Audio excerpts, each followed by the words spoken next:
In May 1845, the most powerful exploration force ever assembled left England. 2 ships, HMS Erebus and HMS Terror, were the NASA of their time. They had steam engines, 3 years of food, and the bravest men in the Royal Navy.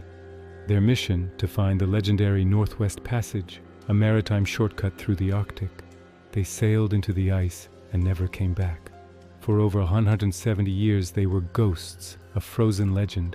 Today we dig deeper into the slow-motion disaster that turned a glorious expedition into a frozen graveyard.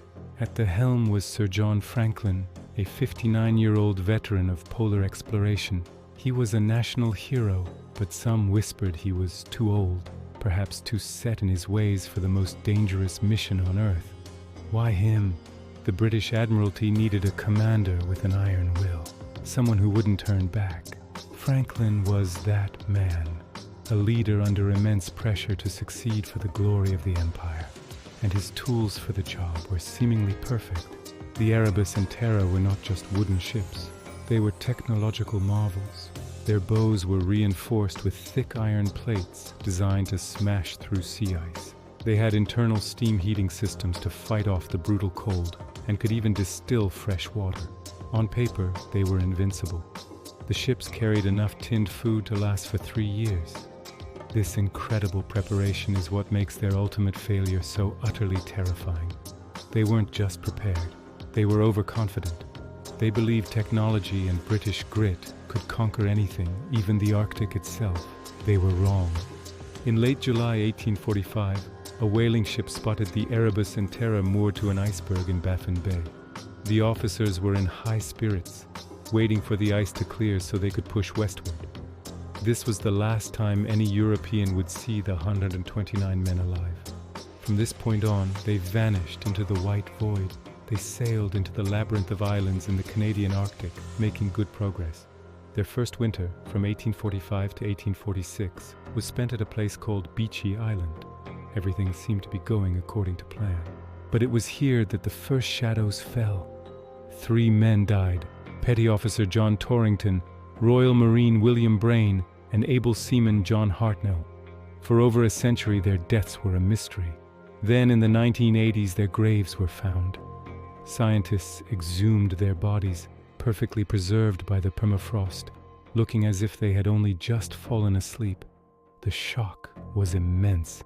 Why did these young, seemingly healthy men die so early in the expedition, before the real hardships even began? The answer, hidden in their tissues, was the first clue to the disaster that would consume them all. Summer of 1846 arrived, but the great thaw never came.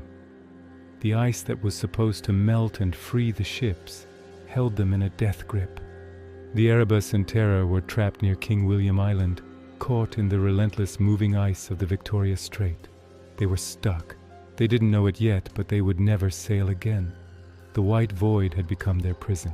As the months turned into a second year trapped in the ice, a silent agony descended upon the crew. Inside the ships, the world shrank to the flickering light of candles. The men grew thin, their faces gaunt. A deep, persistent cough echoed through the decks. Outside, the landscape was an unchanging, hostile expanse of white. The silence was broken only by the groaning of the ship's timbers as the ice pack squeezed the hulls with unimaginable pressure. Then, on June 11, 1847, the heart of the expedition stopped beating. A short note, left later by the survivors, stated simply that Sir John Franklin had died. The hero, the indomitable leader, was gone. Command fell to Captain Francis Crozier, a seasoned but perhaps more pessimistic Irishman. He inherited a hopeless situation. But an invisible enemy was already inside the ships, more deadly than the ice. The expedition had been supplied with over 8,000 cans of preserved meat, a modern marvel meant to keep them fed for years. But the cans were sealed hastily with lead solder. With every meal, the men were ingesting small amounts of poison. Lead poisoning crept through their bodies, causing weakness, paranoia, confusion, and eventually madness. They were losing their strength and their minds, poisoned by the very food meant to save them. Our only written testimony from the disaster is a single piece of paper. known as the Victory Point Note. It was found years later in a stone cairn.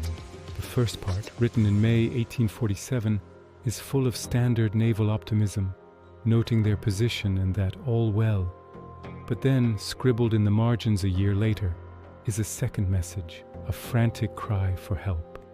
It reports Franklin's death and the deaths of 23 others, and it contains the fateful words, the survivors were abandoning the ships on April 22, 1848, to walk south. This note is the last word from the expedition, a tale of hope turning to utter desperation.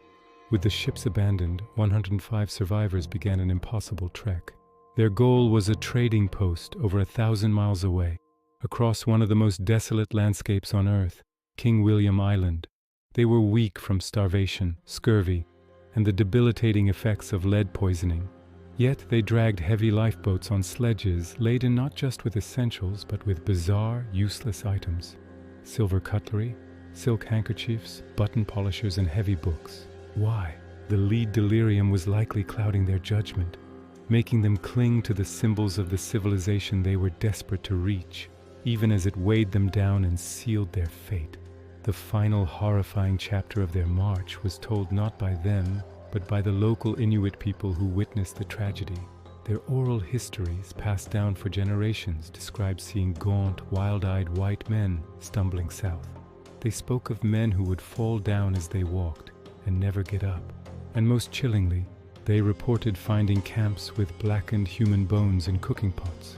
For a century, the British Empire refused to believe this. They dismissed the Inuit stories as savage lies. The idea of Royal Navy men resorting to the ultimate taboo was unthinkable. But in the 1990s, when modern archaeologists found the remains of the crew scattered across the island, science confirmed the Inuit testimony. The bones showed clear-cut marks, signs of defleshing. The bones didn't lie. In their final, desperate moments, driven by starvation, the last survivors of the Franklin expedition had turned on each other. For over 170 years, the final resting places of the Erebus and Terror remained the Arctic's greatest secret. Dozens of search parties had failed. The ships were ghosts. Then in 2014, a breakthrough. Guided by Inuit knowledge and advanced sonar technology, a Canadian search team found it. The HMS Erebus, sitting upright and nearly perfect in the shallow coastal waters. 2 years later, its sister ship, the HMS Terror, was found miles away, also astonishingly well preserved in the frigid depths. The ghosts had been found. Modern divers descending onto the wrecks are essentially entering a time capsule. It's an underwater museum of a 19th century disaster. They can see a sailor's boots still sitting on the deck, plates stacked neatly in a cupboard, and Sir John Franklin's personal hairbrush on a shelf in his cabin. It's a profoundly moving experience, connecting us directly to these men in their final moments. The ships that were once their prison are now their tombs, holding their secrets under the sea. The Franklin expedition was a catastrophic failure. It did not find the Northwest Passage. All 129 men were lost, but in their failure, and in the massive search efforts that followed, they inadvertently mapped vast stretches of the Canadian Arctic. The search for the dead ended up charting the unknown. The ghosts of the ice, once a symbol of imperial hubris and tragic mystery, finally have a resting place. They died for a dream of a shortcut, but found a frozen eternity. Thank you for watching. Subscribe to the Untold Chronicles for more stories from the depths of history. Next time, we go even deeper.